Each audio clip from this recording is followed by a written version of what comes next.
Rusty Shields, thanks for joining Lessons from Learning Leaders. I appreciate you taking the time to talk with us and share your wealth of knowledge. Yeah, thanks for having me. It's exciting. I'm glad to be here. So, we start this show the same way every time, and I look at the LinkedIn, and the LinkedIn never tells the whole story. So I come to you, Rusty, and I say, "Hey, tell me your story."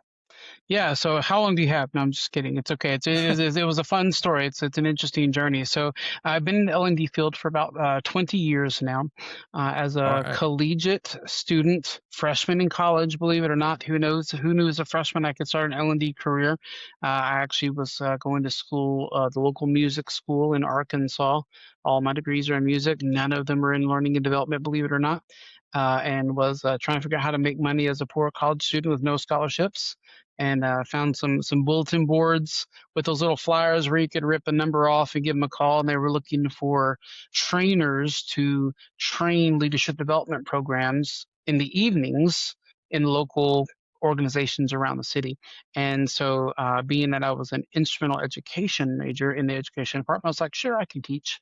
So I actually started training in the evenings, working with leadership development and L&D, and did that all through college every single year. Had such success that first year that I did it all the way through college. Graduated, went to graduate school in Indiana, which is where I reside now. Started the same thing in graduate school.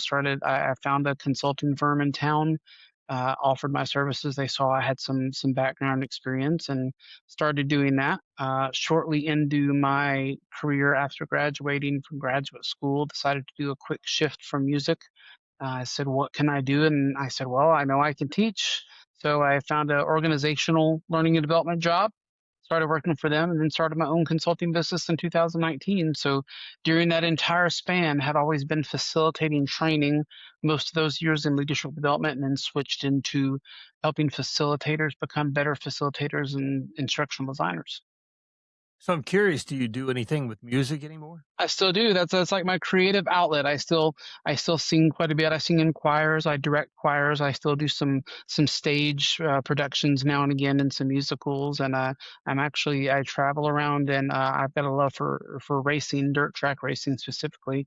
And what do they have at most racing events is a national anthem. So I actually sing the Yeah. national anthem at about 150 sporting events per year. Believe it or not. Fantastic. That is really cool. Yeah, That is really it's a cool. fun So time. when you said my degree is in music, not like teaching or training, I thought, well, my degree is in commercial horticulture. So that's how that's how it goes so often in this. You start down one track, and so many people that I've talked to on the show did not set out to be trainers, but they No. found that once they were asked to get in this role, they found a passion for it Mhm. and they loved it. It seems that you did too. Yeah, 100%. And more times than not, I talk to people that were good performers at their job turned into accidental trainers because they were good at their job. I'm not sure. I can't count how many degrees there are, if any, that are degrees in training. I know they've got them in the human resources realm, the talent management realm, but I can't say that I ever grew up saying, "Oh, my dream job is to be a trainer." But it's been one of the most rewarding things I've done. And a CFO asked me one time in onboarding at my organization I was working for, that 5-year stint. He said, "You went to school for music. I've heard you sing at our local sporting events. You're amazing. How did you get into training?" He said, "They're not even the same." And I said, "No," I said, "I've got a little bit different of a picture. I think they're exactly the same." I said, "When my voice lessons, I would be given a piece of music to sing and learn for the semester. And it's the same black notes that every single person has when they receive this piece of paper to do this song." And I said, "What I then have to do is take that piece of music, and if it's in a different language, figure out what the words mean, and how can I relate this piece of music to the listeners that are going to be in my session? How do I make it my own?" It's no different than when we're giving a topic to train. We have to figure out how we can make that topic relevant to those learners that are going to be in the room, and turn it into my delivery for their learning. And he said, "Okay, you sold me on it." He said they could be the same thing. So yeah, I see it as it's all about a creation or creating an experience, whether it's a musical experience or a learning experience, the same way. So when you're in school and you take this job teaching leadership at night, tell me what the curriculum was like and what the expectations were for you. Well, in hindsight, thinking about it now, it was a lot of information. It was a ton of information, a long period of time. The skills have not changed a ton from 20 years ago to today.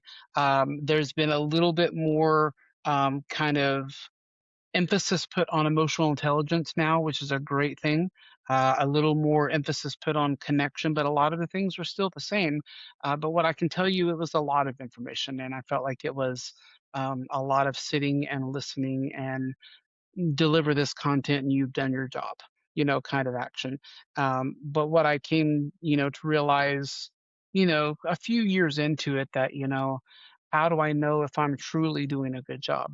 I don't know how we're measuring this, but that's not my pay grade. I'm here to come and teach this. I'm not here to measure this. So, what I learned pretty fast was, I do enjoy delivering content. I do enjoy having experiences. I do enjoy watching the light bulb go off.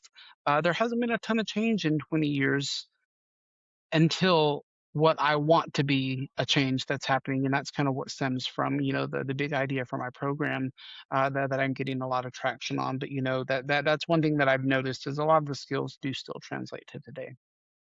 Do you still see a lot of organizations out there with that mentality that telling is training? You still see that? I do. I do because, and I'm not saying all organizations. I'm saying a lot of organizations, most organizations are still trying to find that business case to where learning and development professionals can have the amount of time that they need to truly deliver the content that you as an organization are wanting them to have. And so it's here's this 90 slide deck that you need to deliver tomorrow, and it needs to be all of it. In terms of, yeah, that's a choice. That may not be the choice, but I'm gonna give you an hour to do so. Not, "Hey, let's split this up over, 7 or 8 sessions," in terms of giving the true amount of time because they know that time is money and they need to be doing the job that I hired them to do instead of how can we make them better at the jobs they're doing and putting the leaders in the right places with the right amount of training to say, "This is how I can support you in that performance that you are doing for this organization." So, I do still see that quite a bit in terms of a lot of information, short amount of time.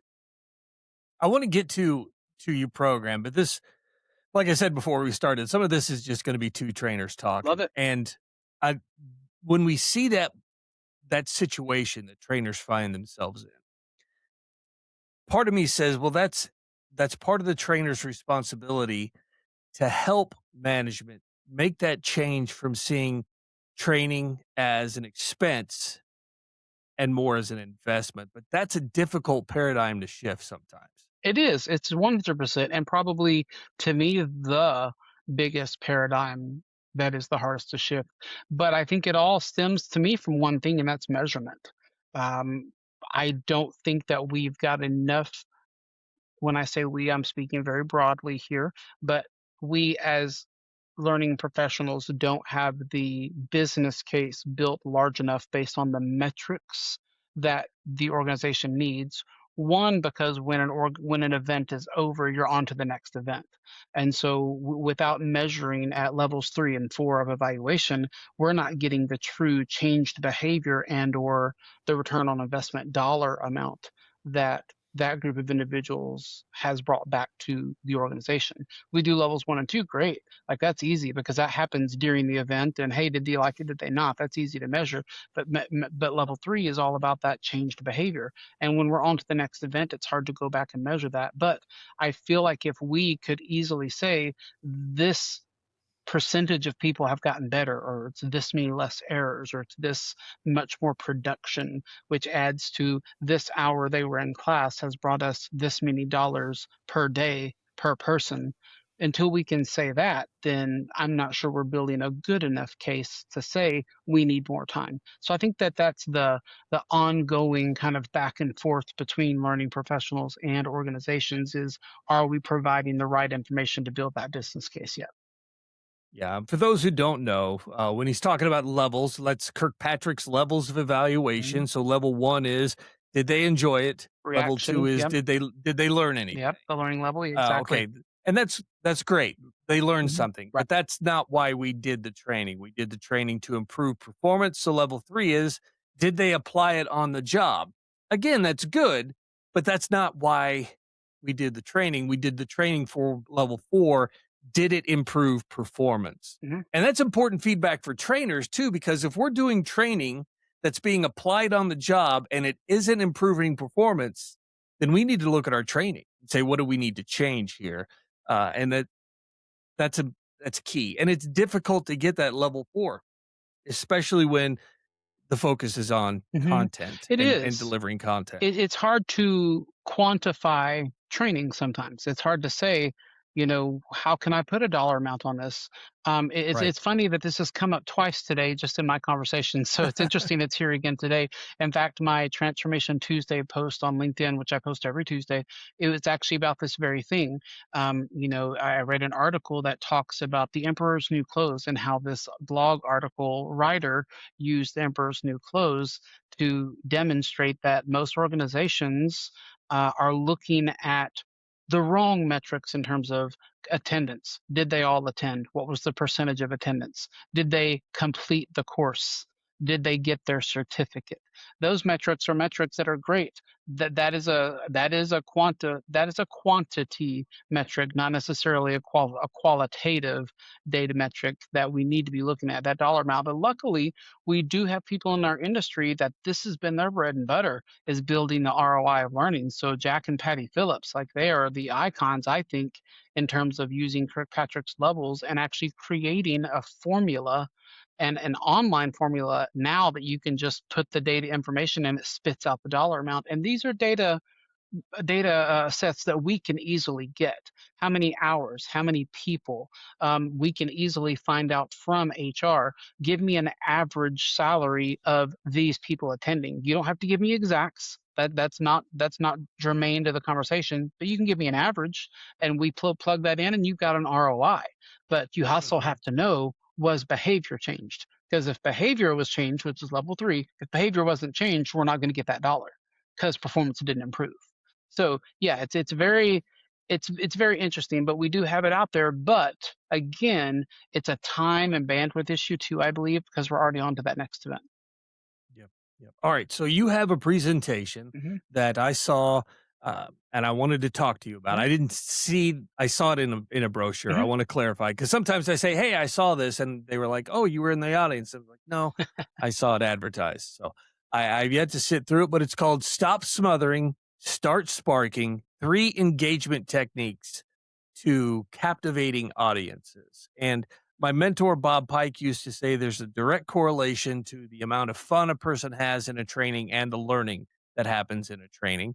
I would say that a captivating training is there's an equivalency there. If you're captivated by the training, you're engaged in it, you're paying attention to it, you're more likely than to transfer it from the classroom to the field, and that's what we want. So let's talk about, this training. Tell me about it. Yeah, let me first preface with I knew this session was meant to happen when you mentioned Bob Pike. So he's been one of my longtime mentors before his passing a few years ago. The Bob first and I started this podcast together, That just is so you know. amazing. I can't believe that. That's so awesome to hear. The first training I ever took to be a better trainer was actually the boot camp, the train the trainer boot camp in Columbus, Indiana, and it changed my life. And that was Yeah. years and years and years ago. Everything I do in my sessions is based off some sort of Bob Pike technique. So 100%, yeah, I've got that on my shelf. I've got all the Yep. core activity books, all 5 volumes of the activity books on my counter over there. So yeah, I take them to every session, and activities in my face-to-face sessions are all by Pike. So I'm right there with you on ILPC. Is one thing I preach every day. I talked about it just Yeah. today. So yeah, I can get on right on board. But that should be able to tell you too what my sessions are like. All of my Yeah. sessions are all driven by Bob Pike data, and my mentor that's been with me for 17 years is Sardeep Love, who was mentored You and by. I are peas and carrots, I my was gonna friend. say You and we I are have to peas and be. carrots. He's been with Sardik's me. been on the podcast twice. Ah, I love that guy. yeah. And one of the things I was going to say to you was something Sardik Love said, And that is the best facilitators give up control for for contribution. contribution. There it is. So Yep, yep. I'm gonna we could sit here and fanboy over these 2 We all day, can. but I wanna give you as much time as you We need. can. Yeah, no, I want to give him all the props too because we were just talking last week. So we talk almost every day. He's one of my best friends, and he's been my mentor for just shy of 17 years now. So it's been actually a long time. So one of my best friends, and we facilitate together all the time. And it's he is taken that Bob Pike Sardine Glove to Rusty type of line is what this is kind of turned into. But the session is for Core Four. So Core Four is one of ATD Association for Talent Development's regional conferences, and it's all based on the four core pillars of learning and development, which is instructional design, training delivery, learning technology, and metrics, so data and evaluation. So those are like the four key pillars. And they're putting on a regional conference in Indianapolis, which is just right up the road for me.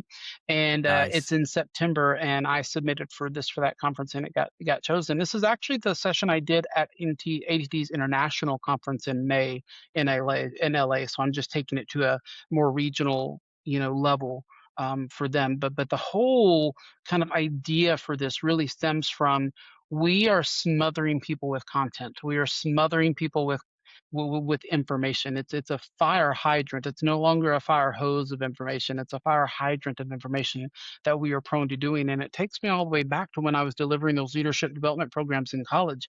Like I said, it was just a lot of information all the time, over and over and over. And so I am wanting to shift that mindset, which is what I came up with sparking. So, short story: two summers ago, I was camping at a local state park here in Indiana, and me and a friend were walking, and I was trying to come up with my next year of what am I going to speak on in the conference circuit for the next year, and I was trying to figure out what that was going to be, and I said, oh, it's all around, it's just too much content. Like, how can I make talking about too much content exciting? How can I give it some spin? And so as we were walking by one of the campsites, this guy was trying to stoke his fire and get it started. And I was like, oh, he's smothering it. And I was like, bing, there went the light bulb. And I was like, oh my God, stop smothering your fire and let's start sparking. We're doing the same thing. We are smothering with information instead of sparking connection to let learners connect on their own. We are all the time just giving away information instead of allowing them to create on their own. And so that's where the stop smothering starts sparking. So the spark effect is a 5-step framework that I've created. I'm actually writing a book about it as we speak. But the acronym is for shift your mindset. So, and it can be used in so many different aspects of learning, leadership. It's a human-centered framework, is what it is. But it's all about shifting your mindset, practicing curiosity, activating engagement. You're going to reinforce impact, and then you're going to keep sparking. And so that whole idea is what came around to this stop smothering, start sparking. So I've come up with 3 techniques about challenging the way we think about engagement. So in learning and development, we sometimes smother people with too much content, sometimes even too much control, but too little room to think, connect, and participate. So I define sparking as intentionally creating curiosity, connection, and engagement that moves people from passive presence to active participation. So in the session, we're going to experience all 3 of those practical ways to make that shift happen, not just hear about them. And so there's 3 distinct activities we're going to do, but then you're going to leave with the framework on how you can start creating these experiences on your own. So let's go back to shift your mindset. Where do you see the mindset starting and where does it need to shift to? The mindset needs to be shifted from too much content to less is more. And so that's where I want the real shift to happen is yes, the content is important, but it should not be what we think the content should be for the session. Let me give you the high level topics of what the session is going to be about, but instead of me telling you every single point and how to do it, let's let you create your understanding of it in your language. So that way it's actually going to mean something to you. So shifting the mindset from too much content and just delivering information. So again, telling ain't training. They told us that long time ago. Instead of let's let them create it. I'm truly going to be a facilitator, a guide on the side instead of being the sage on the stage. We've heard that forever. So I'm trying to move from that, shift that mindset of instead of giving. I mean, that's who we are as learning professionals. We are hardwired to give information. That's what we're here to do. We're here to train, but at what cost is that coming when we just tell all the time instead of let them build? When we let them build, it's more sticky. I don't remember where I read it, but it was in one of these books right here. Um, I and I could be wrong, but I remember reading somewhere this trainer said most of the stuff that you're going to deliver in your training, like 70% of it, is already known in the room. Mhm, It might be 5% in this person, 10% in this person. And your job as a facilitator, and I love this mindset, your job as a facilitator is to bring out that 70% from them and then provide the additional 30 that they mhm. may need. Yep. And it sounds like that's what you're trying to do here. Here's what we need to learn. I know a lot of you folks in here know this already. Let's get this out of you. And by the way, you might want to take this with you as well. Mhm. Yeah, it's exactly right. It's my saying that I've always said for a long time that all of us are better than any of us.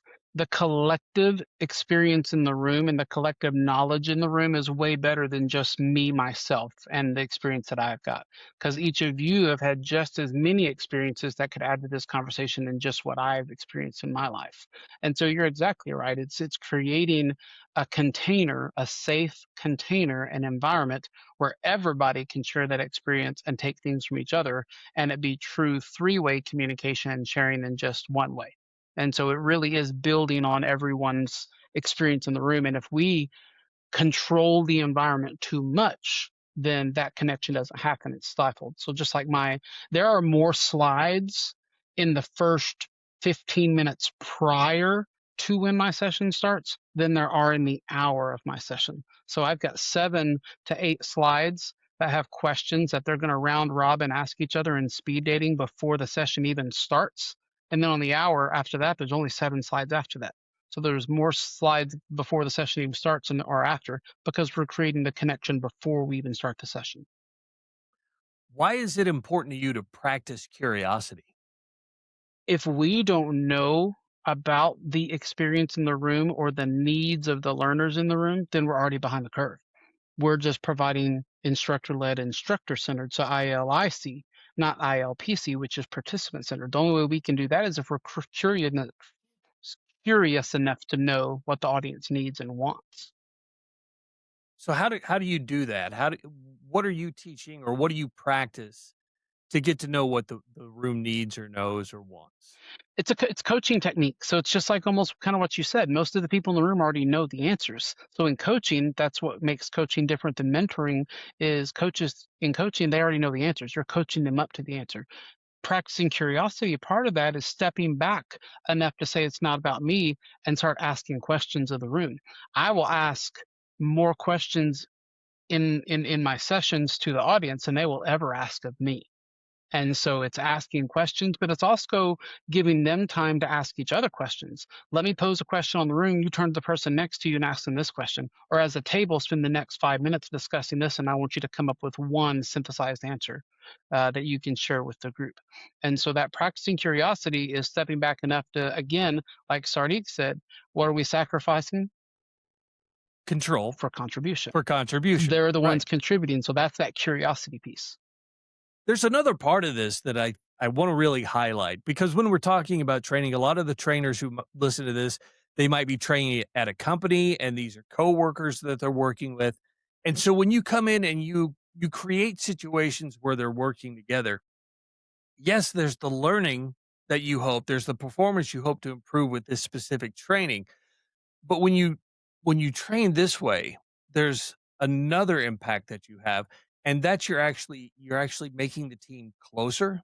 You're building the connections between the team, and you're helping people in that room see how much knowledge other people have in that room.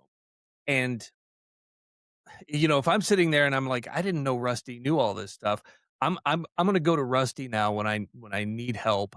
You're making the team stronger. You're increasing access to institutional knowledge.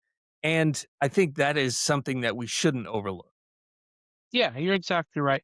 And it does. I've seen more times than not that I hear less and less and less from people needing things Whereas before I started that mindset, like in the organizational world, people would come to me all the time, and I would spend all day answering questions through Teams messages or emails or people knocking on my door that I would start coming in at 6 a.m. just so I could get stuff done.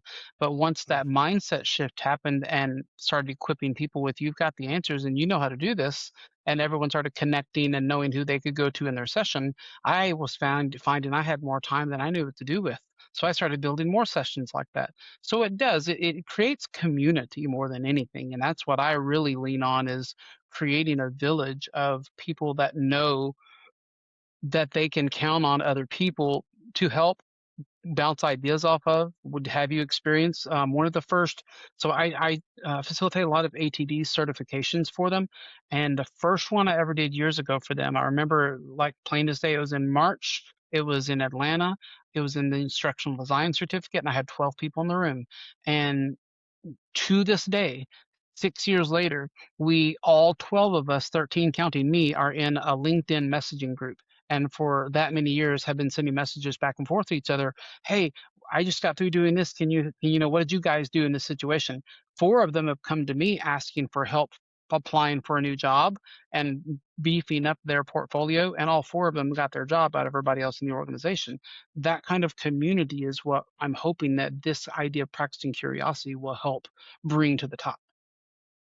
All right, I remember S, I remember P, I remember K. There's that recency and, primacy of your memory, You remember the and first thing and the last thing, that's what we just all just remember. like Bob taught us, I cannot remember the A and Yep. the R. That's all right. That happens all the time, and that's what I expect. You just heard it for the first time. So if you think about the Ebbinghaus curve, you're not gonna forget Mhm. it anymore because you've now heard it another time in that 24 hours. The A is for activate engagement. So it's Okay. all about the engagement piece. Again, it's really helping bring to the top that yes, we need to shift our mindset to less content, more engagement, right? We're going to practice curiosity, but it should lead to there's got to be some sort of engagement. We've got to activate the amount of engagement that's happening. So it's another chance for us to really solidify that it all happens with engagement. We have to, I remember this as plain as day. It's a Bob Pike statistic. For every 20 minutes that a person sits, they lose 15% of the oxygen going to their brain.